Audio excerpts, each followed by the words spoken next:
Sardine Trésor mitondra tsiro amin'ny fiainantsika isan'andro manolotra anao ny VAOVAO. Sardine Trésor amin'ilay tiako be. La 4G Batelma vous présente ny VAOVAO.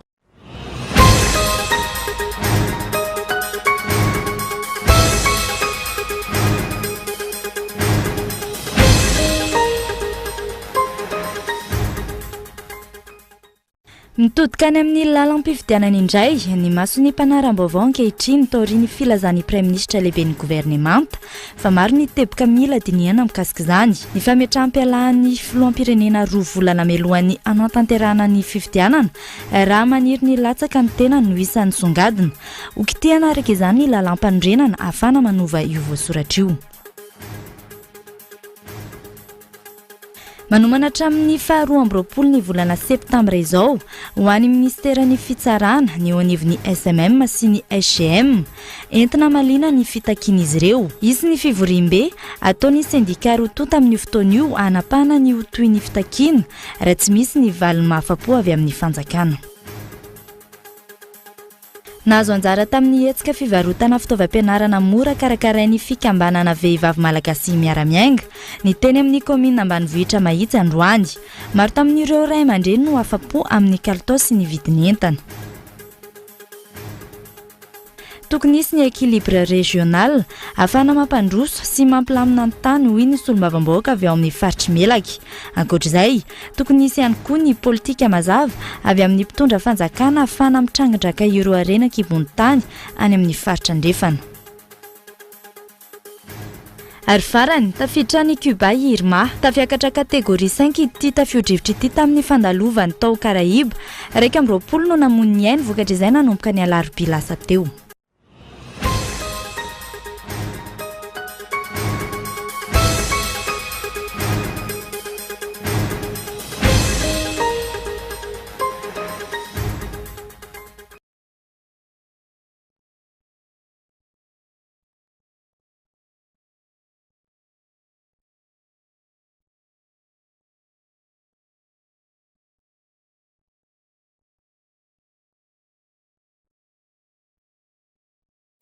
Falmerabantsika rehetra tonga soa indray eto amin'ny fampahalalam-baovao amin'izao arivo izao ary manasanao ihany koa anaraka izany hatramin'ny farany. Isantarantsika ny fampahalalam-baovao avy hatrany mitodika any amin'ny lalam-pifidianana indray ny masony mpanara-baovao ankehitriny taorian'ny filazan'ny Prime Ministre lehibe ny gouvernemanta fa maro ny teboka mila diniana mikasika izany. Ny fametrahampialan'ny filoham-pirenena roa volana melohan'ny anatanterahana fifidianana raha maniry ny latsaka ny tena no isan'ny nisongadina. Okitihana araka izany ny lalam-pandrenana ahafana manova io voasoratra io. Ny voamera manokana mikarakara ny fifidianana ankilan'izay mangataka fotoana lava aorian'ny gouvernemanta mba hanovana ny daty mpifidianana ofisialy hanomanana izay ho fifidianana manaraka. Ny andindin'izay no arainao ao anatin'ny matoan-dahatsoratra Lily Rabiata. Mihamazavatra ny paikady politika ny fitondram-panjakana ankehitriny ny any amorana ny fifidianana. Tsy laharam-pahamehana hoy ny Prime Ministre ny mikasika ny caution na ny vola alohan'izay ho kandida. Io ny voaresaka hatramin'izay fa entina ny liana izay kandida atahoran'ny fitondrana.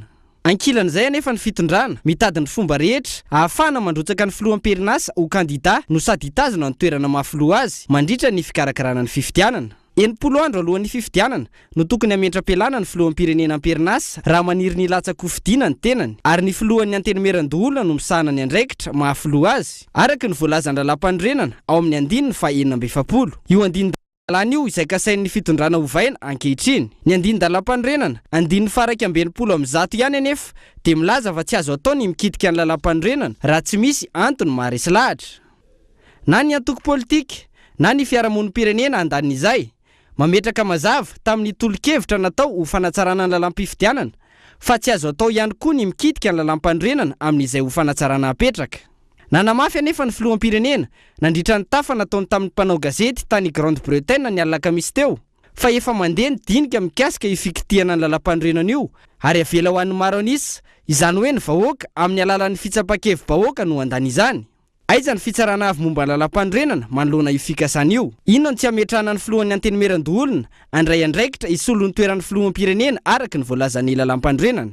Ny azo antoka aloha fitadiavana hevitra anemorana ny fifidianana filoham-pirenena efa voasoratra ao anatin'ny lalam-pandrenana sady takin'ny antoko politika maro ho tanterahana amin'ny taona 2024 ity fikitiana ny lalam-pandrenana ity. Ny seni ankilan'izay mangataka 390 sy 300 andro ahafahana manomana an-tsaka sy andavany ny fifidianana.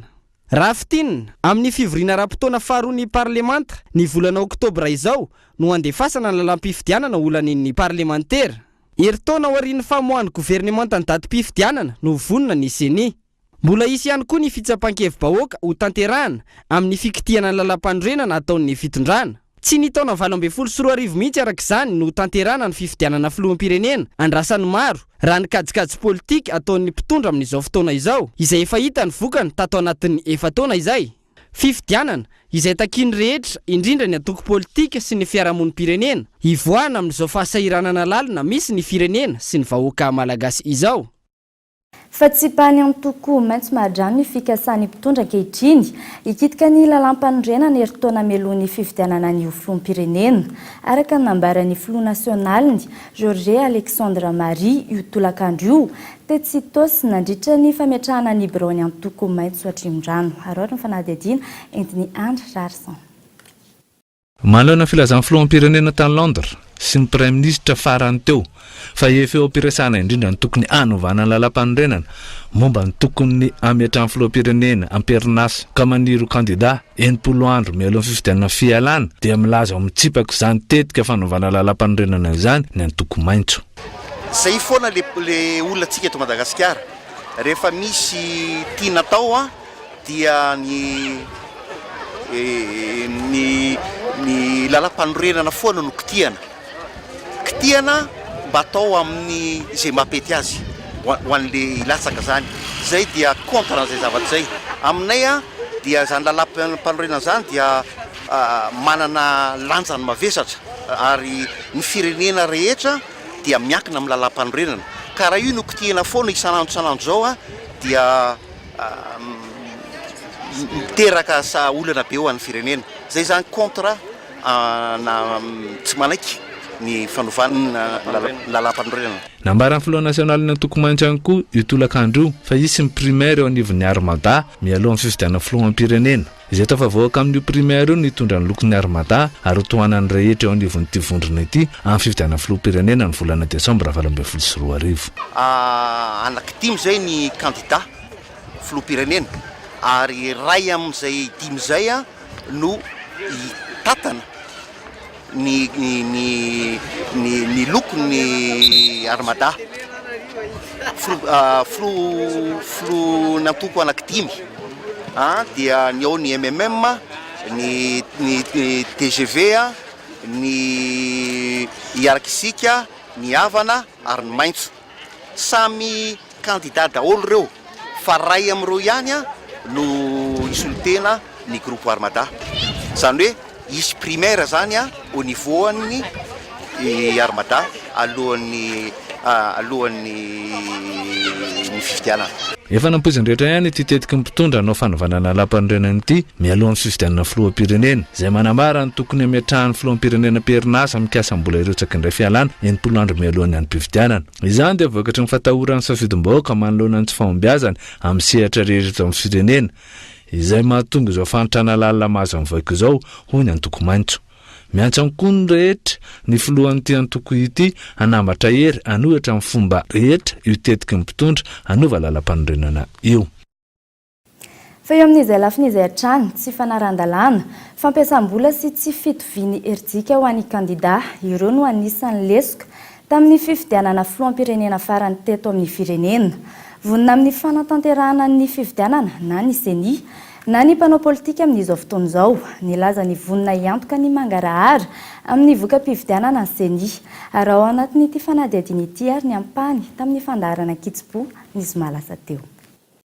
Ny vahiny tao amin'ny fandaharana Kitsipo ny zoma 9 septambra teo ny filoha lefitry ny seni Rakotonarivo Tery sy ny filohan'ny antoko politika PLD Rabear Sousara niady hevitra mikasika ny fifidianana amin'ny taona 2024 eto Madagasikara. Laza ny vonina amin'ny fikarakarana sy ny fiatrehana ny fifidianana filoham-pirenena na ny ao anivon'ny seni na ny mpanao politika. ny famoahany gouvernemanta ny datim-pifidianana sisa andrasana. Senia raha ny vaninandro voalaza ny lalam-pandrenana izay milaza fa tokony eo anelanelany fa 5 ny volana novambra 2024 sy ny fa 5 ny volana desambra 2024 tokony eo nanaovana na fifidianana fihodirana voalohany ho an'ny filoham-pirenena dia ny am'tianantsika azy angamba dia hoe ny seni dia vonona eo amin'ny lafiny ara-teknika ny eo amin'ny lafiny ara-bola dia efa azo ambara fa milamina ihany koa satria efa misy ny fampiresana tamin'ny fotoanam-panjakana misy ny teti-bola efa atokana ny eo amin'ny lafiny rantsamangaika anay dia efa milamina ihany koa ny 380 sy 300 andro nambara dia fandaminana anatiny ho an'ny senia amin'ny roa asa pitsopitsony izay atao ary zany fotoana zany dia efa manomboka amin'izao zay ataoko hoe miasa ankehitriny zao faly zay hoe vonona ny seni zava-dehibe zany satria izy no tompona andraikitra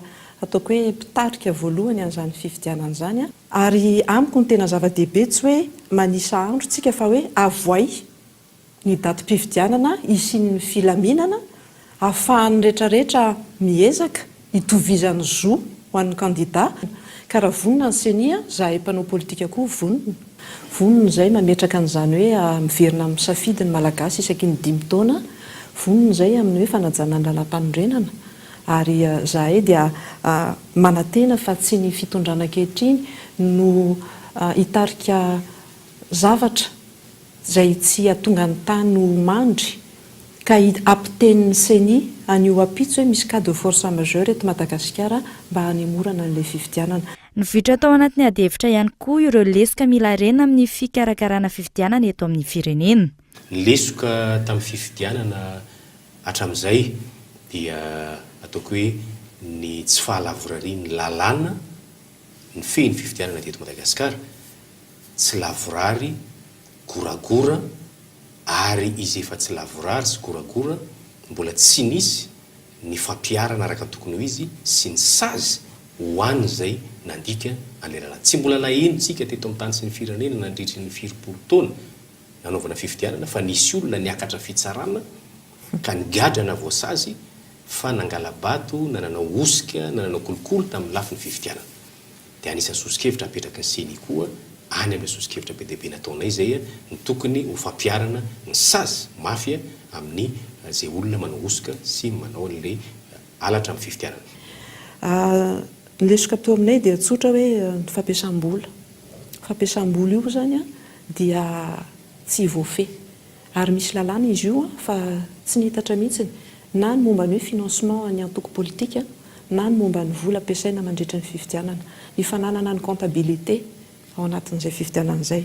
Ny faharoa ny lesoka dia ny fampiasana ny toerana rehefa manao ny propagande io ary io dia tokony ho andraikitry ny mpandamina ny fifidianana na ny gouvernemanta mba hitovizan'ilay zo satria dia fantatra fa ny kandida ny eo amin'ny fitondrana no mibahana amin'ny toerana angezabe ary dia tsy mahazo ny autorisation ianao na sakatsakana tsy hita tsony no hita any amin'ny faritra any. Nanamafy ny seni fa vonona metraka ny mangarahara amin'ny fifidianana amin'ny taona 2024 miainga amin'ny fikarakarana hatramin'ny famoahana voka-pifidianana. Any amin'ny voka-pifidianana indray dia zava-dehibe no ataon'ny seni amin'ity satria dia ho avoakanay isaky ny bureau-pifidianana bureau de vote par bureau de vote ao anatin'ny mangarahara ny voka-pifidianana zany hoe voavita ny fifidianana ny arivan'iny dia efa apetraka eny amin'ny fokotany aloha ny voka-pifidianana tsy maintsy apetraka eny amin'ny fokotany dia avy eo ho avoakanay isaky ny bureau-pifidianana taloha moko tsy zay alefa par bureau de vote ary ho ampiasan'ny teknôlôjia zay manaraka ny toetrandro amin'izao zay zany hoe amin'ny telefona na amin'ny site dia afaka hijery ianao hoe firy moa ny voka-pifidianana tany amin'ny fokotany bureau de vote nananina dia eo ivoaka eo manomboka tany amin'ny lisy mpifidianana dia efa zay zany hoe hiezaka ao anatin'izay mangarahara zay ka mino zay fa rehefa mangarahara le fomba hitondrana ny zotra mpifidianana rehetra dia inona tsy moa ny fanomezana tsiny fa dia io ny aratsika nahita teo le izy dia mino fa ilamina ro azo antoka ny voka-pifidianana. Raha ny fanazavana trany manampiniavana metraka ny mangarahara sy ny voka-pifidianana azony rehetra ekena ny seni saingy ny lalàna no mametratra ny asa azon'izy ireo atao na tsia. Tsy tokony isy ihany koa raha nambaran'ny rotonta ny fikitiana na fanaovana lalam-pandrenana amin'ny fikarakarana fifidianana. Mitentina 50 miliara ariary ny vola eo am-pelatanan'ny CENI hiatrehana ny fifidianana fiodinana voalohany izay tsy tokony hodilan'ny daty voatondry ny lalàna, izany hoe eo anelanelany 20 novambra hatramin'ny 20 desambra 2024. Izany amin'iny fa manome hatramin'ny 12 ny volana septembre izao ho an'ny ministeran'ny fitsarana ny eo anivon'ny SMM sy ny SGM entina malina ny fitakian'izy ireo. Isy ny fivorim-be ataon'ny sendika rotonta amin'ny fotoana io anapahana ny toy ny fitakiana raha tsy misy ny valon'afa-po avy amin'ny fanjakana. Fanadihadiana entin'ny onona saina. Tsy nahazon'ny sendikan'ny mpitsara eto Madagasikara sy ny sendikan'ny prakidrara valiny mahafa-po ny feptaona nomen'izy ireo ny fanjakana amalina ny fitakian'izy ireo. Taorian'izay, anatanteraka fivorim-be ireto sendika ireto ny 12 septembre ho avy izao. Isy ny fepetra ho raisina raha toka miziriziry amin'ny heviny ny fanjakana hoy ny fanazavana. Mpiantso age zay afaka tapabolana zany hoe ny 22 septembre ho avy izao ka amin'izay zany anaovana tatitra amin'ireo mpikambana inona ny zavatra mitranga ary somary talanta zay ihany zahay raha ohatra ka hoe asiana tsy firarahina loatra ny fitakianay heverina hoe tsy dia tena zava-dehibe matoa emotra foana ny fanatanterahana zany ka izany zavatra any no tanterinay any amin'ireo mpikambana ka ahitana fanapahan-kevitra izay tokony ho ataonay manoloana an'izay. Atambatra ny hery hoy ny mpitarika ireto sendika ireto ho fametrahana amin'ny toerana tokony isy azy ny fitsarana. Nanamafy ihany koa ireto sendika ireto fa tsy dinika intsony no atao raha mampiatso azy ireo ny ministra tompon'andraikitra fa fanatanterahana ireo fitakiana. Fa ny tena olana zany raha ohatra ka handray anay ny ministra amin'izao tokony eritreritra avy hatrany ny fanatanterahana ny zavatra angatahanay.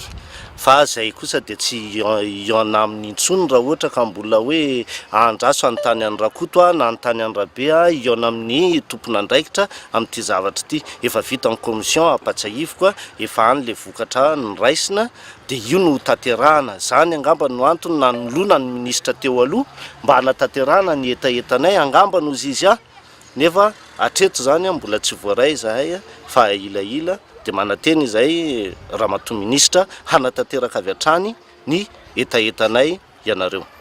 Andrasana arak'izany izay fihetsiky ny fitondram-panjakana mialoha izoma 12 ny volana septembre nomeny ny sendikan'ny prakidrara sy ny sendikan'ny mpitsara eto Madagasikara io. Iaino ka maly ny fitakian'izy ireo ve sa iziriziry amin'ny heviny izay atreto tsy nitondra vokatsoa ho an'ny firenena. Ny vahoaka hatrany no sorona manoloana izany, mivery maina sy ilany andro mivezivezy ireo mila raharaha eny anivon'ny fitsarana vokatry ny fanaovan'ny fanjakana be marenina. Fa mizarazara ny hevitra manoloana ny komity najoro hanatanteraka ny fampihavanam-pirenena eto Madagasikara sy mikasika ny mpikambana mandrafitra izany. Misy ireo manay ny mety tsy havitany ity komity ity ny fampihavanana fa nomezana vahaolana manoloana ny fitsinjaram-pehefana kosa no andrasana amin'izy ireo ho an'ny mpandinika fiainam-pirenena nanontaniana. Arao ny fanadihadiana. Taorian'ny fitsanganan'ny komity hanatanteraka ny fampihavanam-pirenena tamin'ny fomba ofisialy. Tsy nitsahansesy ny faneho-kevitra mikasika izay tokony ho laharaha-pahamehana eto amin'ny firenena na ny mikasika ihany koa ireo mpikambana mandrafitra ity komity ity. Olona azo antoka vita fampihavanana ny tokony mandrafitra ny CFM hoy ny mpanao politika iray nanontaniana. Misy amin'ireo mpikambana nefa voaroiroy amina afera maloto ho hatrany ity farany.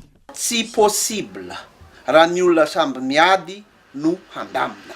Ny olona afaka mandamina dia olona au-dessus de la mêlée. Olona ivelany mihitsy, olona lavitra. Ambolo-magodro raisitsika fotsiny. Ao ny olona nitifitra tamin'ny androny ambolo-magodro. Ao ny olona nitifirana tamin'ny androny ambolo-magodro. Ny tany fianaran-tsoa, le nitifirana olona le tery ambavahady ny anna. Ao ny olona nanao an'ireny. Ny olona nitifirana ao, ny olona mpitifitra ao, ny olona mpizaha ao, dia iza zany no andamina. Misy tokoa ny olona tsara amin'izy ireo, zay kosa aloha dia saroko no miteny azy. Fa kosa tompoko. Ao ny olona nandray basy tamin'ireo olona reo, ao ny olona nanome baiko tamin'ireo olona reo, ao ny olona zay tena tsy maty manota ao anatin'ny FFM io. Ny fametrahana ny fitsinjaram-pehefana tena izy sy ny fanomezana vahaolana fa ny firenena androso kosa no andrasana amin'ity komity ity raha ny fanazavany mpandinika fiainam-pirenena. Misy fanontaniana mipetraka mako manahirana. Iza no ampihavanana? Ny mpanao politika sy ny mpanao politika ve? Sa ny mpanao politika sy ny vahoaka ve? Sa ny mpitondra sy ny vahoaka ve? Aminah zany zany zavatra rehetrarehetra zany a faux problème faux débat fa ny tena tokony ho izy de hoe atao akory inona no hanereny CFM sosokevitra alefany amin'ny mpitondra fanjakana mba hisy fisinjarana ara-drariny ny harem-pirenena misaly aneny mitazona agny amin'ny volobohoky isinjaram-pahefana agny mera raha sy teny io FDL matimaty momoka io ro ba iaigna Ratsihivina, mpanao politika avokoa ny 700,000 mpikambana miisa 330 anatin'ny komitina joro anatanteraka ny fampihavana-pirenena ho iatran'ireo mpanara vaovao. Sehatra maro ankoatry ny politika nefa no ilaina fampihavanana. Isan'izany ny lafiny ara-toekarena, sosialy sy ara-tantara. Famelohan'ny anarahanao ny toy ny fampahalalam-baovao dia ireto misy tokavaritra.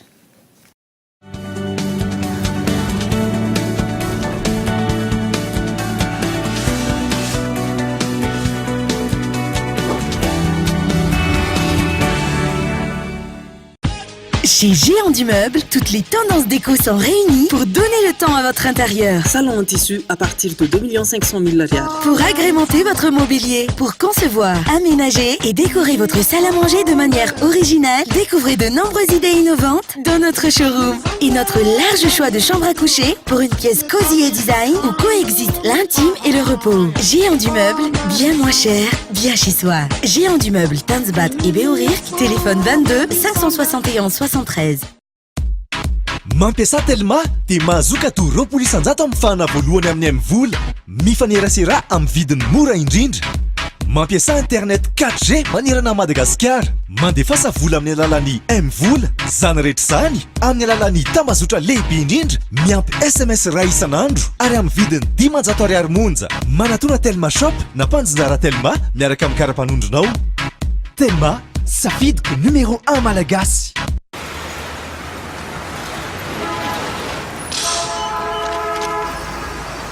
Découvrez le délicieux goût de coco, léger, frais, qui vous fait voyager.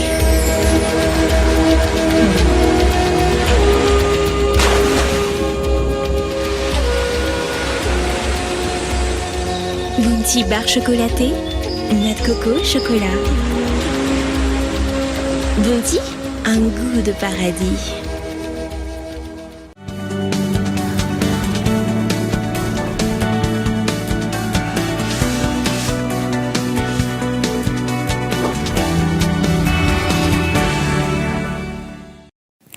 Tafaverina eto amin'ny fampahalalam-baovao isika, entitra ny fanambaran'ireo mpanao gazety manoloana ny fanimbazimba ny tompon'andraiki-mpanjakana sasan'ny asany. Tsy natao fampitana vaovao ihany ny asa fanaovan-gazety ho izy ireo, fa natao indrindra hitrandraka vaovao. Raha ny zava-misy ankehitriny anefa nijerena dia manidy trano ireo tompon'andraiki-mpanjakana sy ireo mpitandro ny filaminana raha mitrandraka vaovao ny mpanao gazety. Fanadidiny entiny onona saina. Mbola mivory, tsy eto an-toerana, tsy afaka mandray sy ny maro hafa. Izay no avalin'ireo tompon'andraiki-mpanjakana sy eny anivon'ny mpitandro ny filaminana ny mpanao gazety raha manatanteraka ny asany mitrandraka vaovao ho ampitaina ho an'ny mpiaino sy mpijery. Asan'ny mpanao gazety ary ny anarany antaonany maro anefa ny fitrandrana vaovao, tsy miandrantsona fa mandeha manamarina ny vaovao amin'izay tompon'andraikitra voakasika hoy Soavandray Marotafika mpanao gazety. Nambarany ihany koa fa mandeha ila ny raharaha amin'izao fotoana izao. Ary verina fa ny tompon'andraikitra ambony eto amin'ny tany sy ny firenena, ny tompon'andraikitra izay mety miahany reny atao hoe sehatra ny fitandrona filaminana reny dia tokony ahatsapa tsara zany hoe asan'ny mpanao gazety zany ary tsika na mpianatra zany ny tompon'andraikitra ny olo-pirenena ngany hoe tokony ampahafantarina sy ampatsiahivana hoe zao ny andraikitra ny mpanao gazety fa ny tompon'andraikitra dia tokony mahalala tsara hoe misy vaovao ifanakalozanao, misy vaovao izay mety tsy fantatry ny tompon'andraikitra fa mpanao gazety ny mampalala azy. Dia misy vaovao koa izay ny tompon'andraikitra mampafantatra hoe zao ny porofo sy zao ny antoka mamazay ka raha ohatra ka tsy voady izay fifanakalozana izay dia mandeha ila le raharaha dia tonga le fitenenana teo hoe ohatran'izay mahafinaritra azy sy mahatsaratsara endrika azy ihany no ambarany rehefa misy iantsony atsika. Miala andraikitra, izay no antoka amin'ity mpanao gazety ity ny fihetsik'ireo olom-panjakana izay tsy manokatra ny varavarany ho an'ny mpanao gazety izay mandodom-baravarana mitrandraka vaovao. Ankoatra izay, taratry ny tsy fahavononana ampanjaka ny mangarahara eo amin'ny fitantanana ny firenena ihany koa ny fihetsika toy izany raha ny fanazavany. Raha fanjakana eto amintsika tsy te ho tompon'andraikitra. Na inona zany sehatra misy azy. dia tsy te ho tompona andraikitra izy ka tsy manana finiavana izy amin'ny vaovaontsika nefa tokony alalaka izay fahafahantsika mahazo loharanom-bavao zay aiza moa ny ahafahantsika mamantatra ohatra hoe fomba fitantanana ny volam-panjakana na ny fomba famoahana volam-panjakana raha tsy hanenivony ireny tompona andraikitra raha-mpanjakana ireny ka rehefa tsomenantsika le vaovao dia voaterin'ny sahondresaka no miparitaka eny anivon'ny fiarahamonina zay zany zavatra tsy maintsy soroana ka ny tompona andraikitra sasany akoatran'ny tsy fananany tsy fieverany hoe tsy tompona andraikitra izy dia misy ihany koa le tsy fanana ny finiavana hampanjaka ny mangarahara satria ny raha-mpanjakana nge raha-mbahoaka io tokony tsy ho tompotra amin'ny mionona ny vahoaka fa tokony ampahafantarina mandrakariva aminy ny fivoarany toedrara na miabo io na miiba ary tsika mpanao gazety ny tsy mpanozana ho an'ny fanjakana sy ny vahoaka amin'ny vaovao zay tokony ho aparitaka. Ho an'ny Gaëtan Andriatsilavo, mpanao gazety eto amin'ny Kolo TV FM, sarotra ny fangatana fanampanazavana eny amin'ireo birao-mpanjakana eto amintsika raha ny nambarany fanomezam-baovao ho an'ny vahoaka izay aty dia manandraikitra izy ireo. Manokana aloha eto mampanao gazety ana dia manamafy an'izay fasarotana sedraina izay rehefa misy ny fanampim-baovao ilaina tena ho azy eny anivon'ireny androm-panjakana na eny anivon'ireny antoko politika ireny indrindrandrindra rehefa misy toetra raha mafana eto amin'ny firenena zany ny zavatra misy nefa ary tiana fantatry ny rehetra ihany koa ny tena ilaina dia ny fanampanazavana avy amin'ireny olona izay voakasika mivantana na ankolaka izay vaovao izay. Tsara ho fantatry ny tompona andraikim-panjakana sy ny anivon'ny mpitandron'ny filaminana nefa fa tsy sakana tsy hamoahana ny vaovao iray ny tsy fanomezana izy ireo ny fanazavana. Manana ary mahita hatrany loharanom-baovao mari-potitra ny mpanao gazety na manakatom-baravarana aza izy ireo. Tahotry ny okianina eo amin'ny asany, ny amin'ny fomba fitantanana ny firenena, ny fiarovana ny toerany, ireo amin'ny ankapobeny no isan'ny antony anakatonan'izy ireny ny varavarany raha vao mandondona ny mpanao gazety. Tsara nefa ny mampatsiahy fa arakaraka ny tsy hanomezan'izy ireo ny fanampanazavana no hitombony izay fanakianana izay. Fanakianana izay mikatsaka ny tsaratsara kokoa ho arifanina amin'ireo izay alaim-panahy eo ampefy. Manantena ny fiovam-pitondran-tenan'ireo tompona andraikitra isan-tsokajiny eto amin'ny firenena, andray ampiniavana ireo mpanao gazety. Ny asa fanaovan-gazety izay tady mampifandray, mampifanantona ny mpitondra sy ny vahoaka. Fa eo amin'ny lafiny sosialy kosa indray nahazo anjara tamin'ny hetsika fivarotana fitaovam-pianarana mora karakarain'ny fikambanana vehivavy malagasy miara-miainga ny teny amin'ny komina ambanivohitra mahitsy androany. Maro tamin'ireo ray aman-dreny no afa-po tamin'ny kalitao sy ny vidiny entana. Fanadihadiana entiny Mikaela Ramarla. Taorin'ny fandalovan'ny fikambanam-behivavy VMMM tao amin'ny komina Ankadinadriana Omaly dia tao amin'ny komina Mahitsy indray no nandalovan'izy ireo androany. Hetsika toy izao no tokony ho maro amin'ny fanampinan'ny ray aman-dreny ho iatrany izy ireo. Samy nahazo izay tandrifin'ireo ray aman-dreny amin'ireo karazana fitaovam-pianarana maro isan-karazany. Zao mihitsy vao mividy fa ohatra ny nanao sahirakirana tamin'ity mbola tsy ampy be da be reto fa zay azo aloha vidiana tena mora ka isan-taona zay fa mividy amin'ity foana fa le plasy niova kely dia nitadiavina. Tokony zany le olona manantona le kahe mora ohatra zao foana ny amin'ity isan-taona ity zany tena hita hoe tena mora raha azo iainana mihitsy tsy mbona le majinika zany izy tamin'ity. Tena mora le kahe tena mirary tumbatrà azy raha ohatra ka ray paquet ity zao no azy dia mahazo ray roa paquet. Mbola itoy ary anampy ireo ray aman-dreny ampiditra ny zanany amin'ny fidiran'ny mpianatra ny hetsika raha ny fanazavana.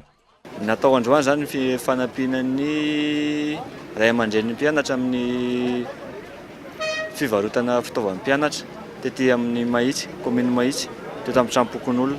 Ho fanampinan'ny ray aman-dreny amin'ny fidiran'ny mpianatra. Fahatsapana ny fahasahiranan'ny ray aman-dreny dia fanampina azy nanaovana an'ilay fivarotana ny kahe mora.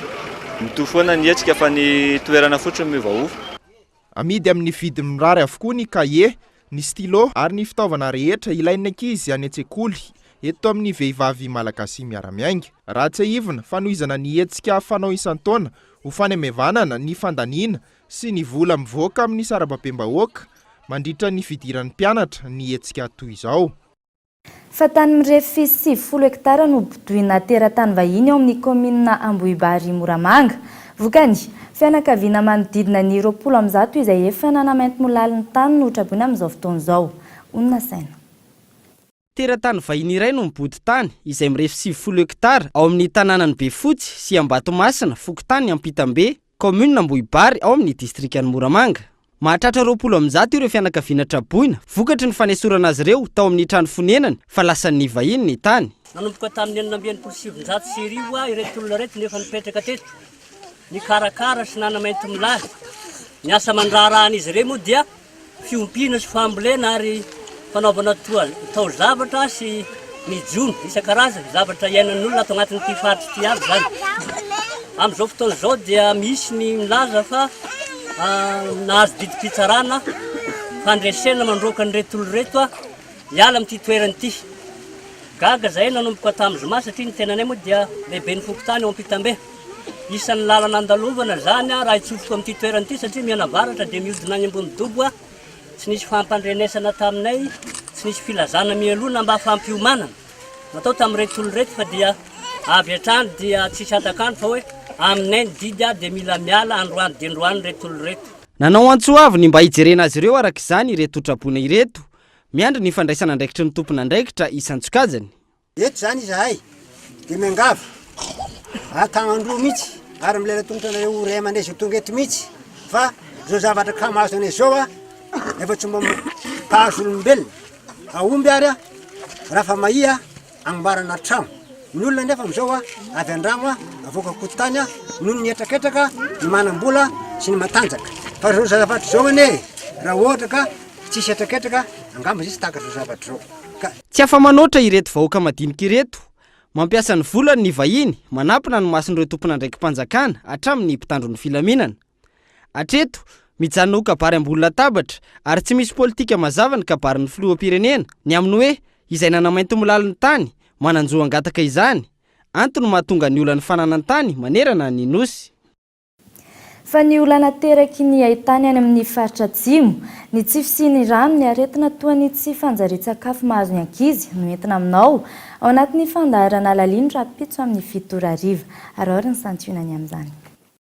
Tsy ny ao ifarantsay ihany, saika mitovy ny olany vahoaka aty amin'ny faritra atsimo. Ditongotra ny kilometatra maro, zaza amam-behivavy, lehilahy, tanora na ny efa nahazo taona, samy lanja zerikanina 20 litatra iray na 2 farafahakeliny, mandeha mitady rano atraiza-traiza. Ajiji.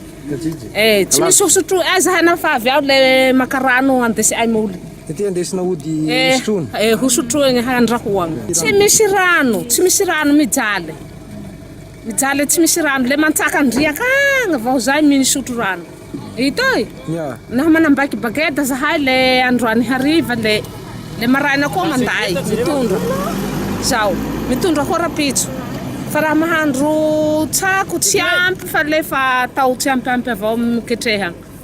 Asiana kelikely le temboagna akana fa avy eo le tarihina amin'ny vovogna bidjing. Tsy viligny. Fa morondriaka zany misy bidjing bassin le tarihy. Tsy misy rano na dia ray. Ndragno lavitsagna. Tsy misy zao. Mibaby, miloloha. Ray, roa, ka hatramin'ny 20 kilometatra ditongotra vao mahita rano ny ankamaroan'ny olona anatin'ireo distrika voakasika indrindra.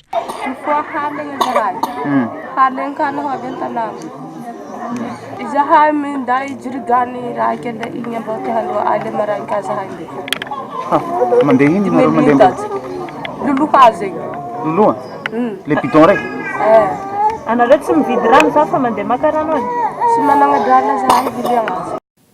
Mbola olana eo amin'ny tontolo lavitry ny renivohitra ny fahalaviran'ny tompo-pahasalamana. Ny tombo ny fahasahiranana taorian'ny krizy politika no lalovan'i Madagasikara. Ampy sy ny programa Pasobava tsy ny vondrony Europeanina vola izay totsain'ny UNICEF. Fanadihadiana entiny Michela Ranartson. Faritra Menabe, distrika ny Mirdava, tompo-pahasalamana maromaro no niopana ny fanadihadiana. Ny iray tamin'ny olon-tsidihana ny tao amin'ny CSB2 Bemanonga, 4 kilometatra miala ny Mirdava, ponina misy sa manodidina ny 720 sy 4,9 no hita eto Bemanonga. Programa pitsaboana maromaro no hita eto amin'ity CSB2 ity. Raha ny fanazavan'ny mpampivelona iray, ny fahatongavan'ny tena ny CSB2 na ny fandrindra ny asa, na izany azy amin'ny ankapobeny tsy ampy ny olona misahana ireo marary. Ohatra ny resaka personnel, ny programa anankiray ao anatin'ny CSB, ao anatin'ny centre de santé zany tokony mba hampirindra tsara anazy sy hampandehana azy dia tokony olona iray mitazona programa iray farafahakeliny. dia talohany natongavako teto zany tsy ampy le izy dia olona ray mitazona programa 2 na 3 dia rehefa tonga zany dia afaka nizara tsara ohatran'izay le programa dia zao za mitazona resaka CPN sy accouchement ny resaka maternité zany za mihitsy mitazona azy misy ny prestation satria miampy ny olona dia mivalapaka kokoa ny andraisana azy misy le olona manokana andray anazy tsy mihodina foana na eo le tompona andraikitra na tsy dia amin'ny fotoana tsy mahaeo an'izay hoe tompona andraikitra ny fanabeazan'aizana na ny programa hafa dia zay eo mandray an'izay koa. Amin'ny ankapobeny raha ny fenitra iraisan'ny pirenena araka ny tatitry ny OMS na ny Organisation Mondiale de la Santé ny taona 2012 manodidina ny 13 mpitsabo misahana ponina miisa ray alina ho an'ny faritra Afrika mpitsabo roa no misahana ponina ray alina raha toa ka mpitsabo miisa 23 sanana ponina ray alina any amin'ny faritra Europeanina. Fa ankoatra ny olana resaka fahalaveran'ny toeram-pitsaboana, olana ihany koa ny CSB any mbanjety ny mpitsabo izay tsy tamana. Raha ny fanazavana ireo tompona ndraikitra amin'ny sehatra ny fahasalamana, isan'ny fototra iray mampandroso ny tompo-pahasalamana any ambanivohitra ny fikolokoloana ireo mpitsabo indrindra amin'ny alalan'ny fitaovana entin'izy ireo miasa. Saina anankiray mampikatona ny tompo-pahasalamana anklavea ny tsy manle le mpiasa fahasalamana tsy tamana noho ny antony maro samihafa ny ditongotra rehefa mandeha ny fianaran'ny zaza ny fiainana ankapobeny tsy mba mahita zavatra kilasy isy. CSB miisa 3 tao amin'ny faritra Menabe distrikan'ny Morondava, CSB1 amin'ny distrikan'ny Mahabo ary CSB 3 amin'ny distrikan'ny Belfirtsidina ny tanany fitsidiana ny arahana tamin'ny UNICEF. Samy nanana ny nampiavaka azy ireo tompo-pahasalamana ireo saingy ny raisany kosa dia nifahazo ny tombony tamin'ny tetikasa Passe de Santé izay tetikasa novatsiny ny vondrona Europeanina vola ary noraiketiny UNICEF. Vola mitetina 20 tapitrisa euro ny famatsim-bola mandritra ny 3 taona faritra 5 no nahazo izay famatsiana izay. Sava, Analabiro, Atsimandrefa, Anosy ary ireo nitsidiana tany amin'ny faritra Menabe. Miisa 4 amin'ny ankapobeny teboka inompana ny tetikasa ity saingy iray ihany nitambaran'izy ireo. Ny fanamafisana orona ireo tompo-pahasalamana ny ambanivohitra fivoakasika ny krizy ny taona 2010. Misotra amin'ny alalan'ny fanomezana fitaovana antinasa, ny fanampiana ny famatsiana fanafody fanamafisana ny antsoina hoe famone, izay hoe fanampiana ireo vaksimanana fahefana ireo fanafody ary farany ny fanomezana ireo fidélisation eo ihany koa ny fampidirana mpiasa eny amin'ireo tompo-pahasalamana. Raha ny antotanisa 5,4 ireo olona voakasika ny tetikasa Passe ny rahana tamin'ny vondrona Europeanina sy ny UNICEF. Fa ny tsy fahaizana taratasy ny tsy fananana vola ireo amin'ny ankapobeny ny olana misy ka tsy ahafahan'ny olona manamboatra ny kopia. Ho any eto andrenivohitra isan'ireo betsaka hitan'ity olana ity ny faritra Iva. Mikael Ramarla. Mbola maro amin'ireo mponina eto andrenivohitra no tsy manana ny kopia na ny taratasy fanambaram-piterahana, ahitana izany avokoa ny boriboritany enina. Raha ny fanadadiny teo anivon'ny fikambanana tsy miankina iray nandritra ny taona maro.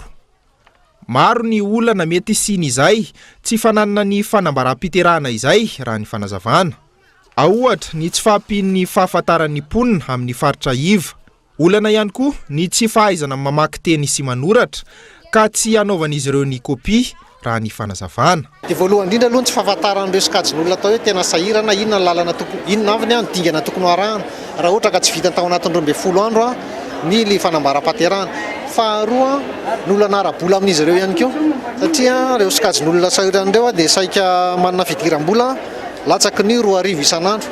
Raha ny sara ny ilaina natanterahana an'izay nefa dia manodidididina any ho any amin'ny 3,000 any ho any. Fa anisan'ny olana ihany koa ny tsy fahaizana taratasy amin'ireo sokajin'olona ireo satria eo ny tsy fahaizana mameno ny atota taratasy tsy fahafantarana taratasy tokony ilaina ary indrindra ny fatahorana miditra borao na mahafantatra borao tokony hidirana ihany fa matahotra noho ny fandraisana. Ireo olona manana olana ara-pivelomana sy mampiditra vola latsaky ny $1 isan'andro no iaran'izany.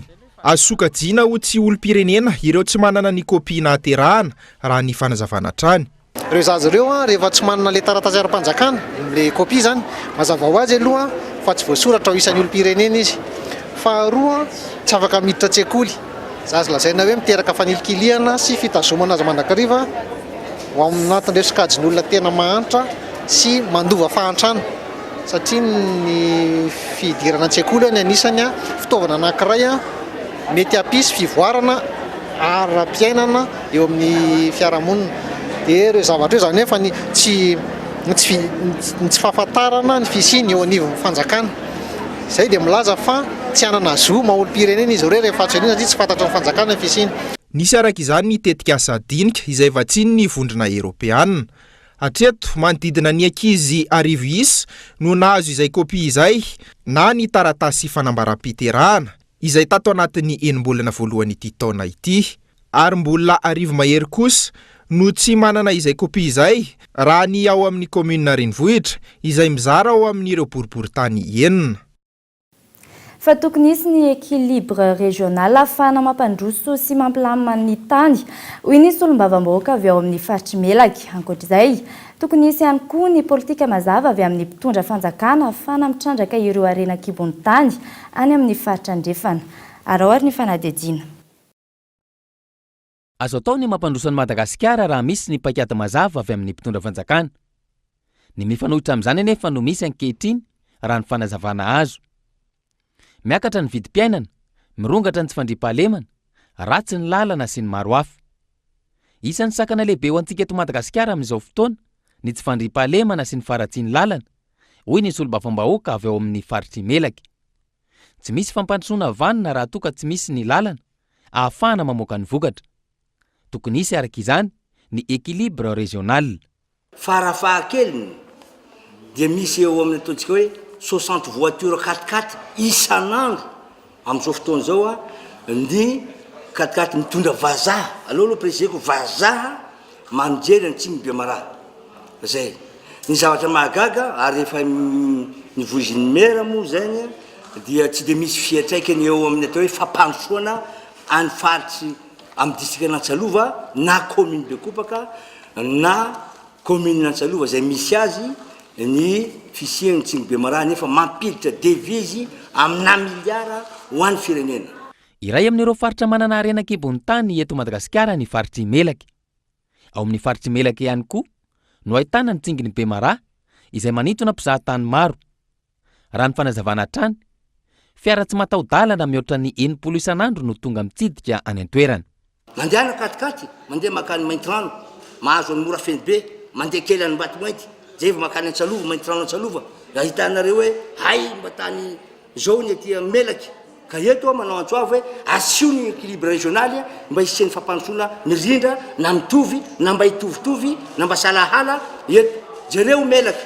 Melaky anie ny potentialité économique misy amin'ny Melaky anie zao Melaky ange ny tompony le fer de solal zahay no tompony goudron na ny ao Bemolanga any mora feny be 100% ny Melaky io. Nefa zahay mahantra lala. Zay. Nahoana tsy mba nisy politika mazava nataony fotoam-panjakana ifandimby teto. Trandrao rangahy dia na tsy mangala goudron any ivelany nisy sinoa zay nivantana tao amiko dia hoe ny goudron tsara indrindra eto an-tany izy dia ny io ny mora feny be io ny ato Bemolanga io. 1 milliard de tonnes emploi io superficiel fotsiny aty ambony tsy mbola fantatry ny agnatiny agny. Fanontaniana mipetraka manoloan'izany ny hoe nakaiza avokoa ireo vola voalaza fa ampidiry ny mpizahatany amin'ny fanjakana ireo. Inona ny tombontsoa azon'ny faritra sy ny vahoaka ao aminy raha fampandrosoana sy fananganana foto-drafitrasa no resahana. Hatreto aloha tsy hita taratra izany ka mahatonga ny solombavam-bahoaka any an-toerana anao antsoavo. Fa nisy fanafian-dalo indray tamin'ny alarobia lasa teo tao amin'ny fokontany Norambe komina Ambatomajaka distrikany Miarinarivo. Olona 9 tamin'ireo fokon'olona nanara-dia no voatifitry ny dahalo ka ny 4 amin'ireo no mbola manaraka fitsaboana ao amin'ny hopitalin'ny Miarinarivo. Misa 20 no lasa ny dahalo izay mbola tsy tafaverina hatramin'izao. Miantso ny mpitondra hijery akaiky ity tsy fandriam-pahalemana matetika mahazo azy ireo ity ny mponina any amin'ny distrikany Miarinarivo ary miantso fanampiana ihany koa amin'ny fitsaboana ireo fokon'olona maratra. Aroary ny fanampanazavana. Nitafia dalo izahay teo tamin'ny 9 hariva sasany teo ao dia ny fafakadiny iray vao tafavoaka ny fokon'olona ka nandeha nanara-dia nitoy ny fanaramby ary lasa lavidavitra ihany izay nandeha tamin'izany heta tamin'ny lava teo dia raika ny fifandevoana zany nisy tifo basy ka izaho raha koa fahalamana zany Claude ny voatifitra voalohany indrindra tao ka nivery ary refokon'olona izay namako dia tsy hitako teo satria jambena ny masoko satria ka efa voatifitra afaka teo amin'ny 70 minitra teo eo angambany dia nisy olona tazako nanavitra anahy teo ka izy andarina eto Ambatomandraka enina no voatifitra ny basy eto amin'ny hôpitaly Miarinarivo mbola misy efada izao ny taraiky eto ka mba mangataka fanampiana avy aminareo zahay izay malala tanana.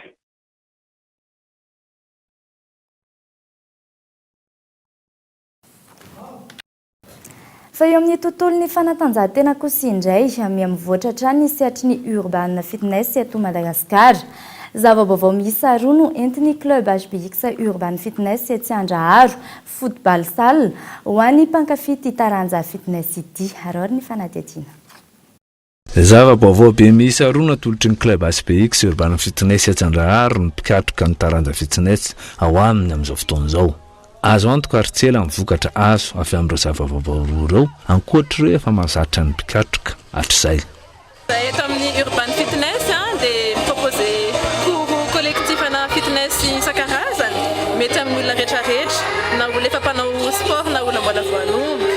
Ao ny discipline efa fantatry ny rehetrarehetra ny zumba, ny strong by zumba dia ao ihany koa ny tena mahasamihafa anay club HBX zay misy an'ilay hoe HTRX Move dia misy an'ilay hoe HBX Westline zay tena vaovao be tsisy afa-tsy ato aminay eto Madagasikara.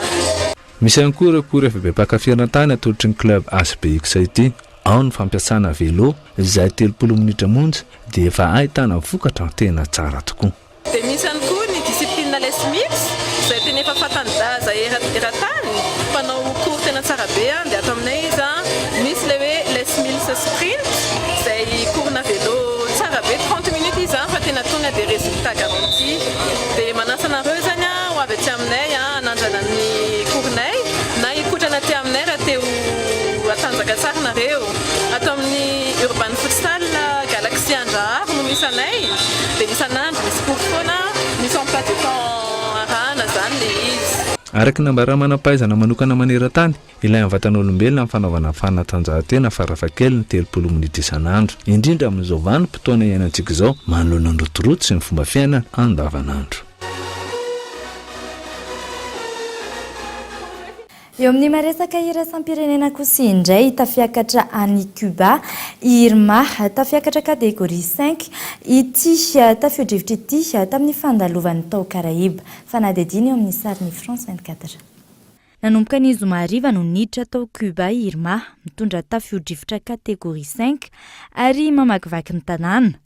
Vinavinaina ho mahatratra 700 km isan'ora ny rivotra hoentiny. Tsy ahitana olona intsony ny tapin-tanàna ny ankamaroan'izy ireo niala ny fonenany mialoha avokoa. Mahery ny iray tapitrisa ny mponina nasain'ny tompon'andraikitra niala ny tranony. Maro tamin'izy ireo no niala mialoha, nisy ihany koa ireo niezaka nitondra ny fananany, tsy ho simba ny Irma. Manomboka miomana ankila ny mponina amin'ny faritra atsinanan'ny Cuba no amafisina ny trano, mpizahan-tany any Arivony no napetraka amin'ny toerana azo antoka. Nanomboka tamin'ny alarobia mahatratra 120 no namono ainy vokatra ity rivodozy ity. Ankoatr'izay afaka fotoana vitsy hiditra ho Saint-Martin i José Sokajino kategoria 4 ao Floride efa manomboka mifindra monina ny olona misa manodidina ny 5 faingoenina tapitrisa ireo olona izay ny manam-pahefana tokony hiala ny trano fonenany. Fa mialohan'ny sarana dia hofitinina aminao ireo vaovao nisongadina tamin'ity anio ity. Mitodika any amin'ny lalam-pifidianana indray ny masony mpanara-baovao ankehitriny. Taoriany filazany Prime Ministre lehibe ny gouvernemanta fa maro ny teboka mela dinihana mikasika izany. Ny fametrahampialany filoham-pirenena 2 volana melohan'ny anatanterahana ny fifidianana raha maniry ny latsaka ny tena no isany nisongadina tamin'izany. Manome hatramin'ny 12 ny volana septembre izao ho an'ny ministeran'ny fitsarana ny eo anivon'ny SMM sy ny SGM entina malina ny fitakin'izy ireo. Isy ny fivorim-be ataon'ny sendika roton tamin'ny fotoana io anapahana ny ho toy ny fitakiana raha tsy misy ny valiny mahafapo avy amin'ny fanjakana. Ary farany, nahazo anjara tamin'ny hetsika fivarotana fitaovam-pianarana mora karakarain'ny fikambanana vehivavy malagasy miara-miainga ny teny amin'ny komina ambanivohitra mahitsy Androany. Maro tamin'ireo ray aman-dreny no afapo tamin'ny kalitao sy ny vidiny entana. dia izay ihany koa tompoko lasy tompoko vavy namarana ny fampalalam-baovao tamin'ity anio ity ankasitrahany ianao nanaraka izany hatramin'ny farany veloma tompoko.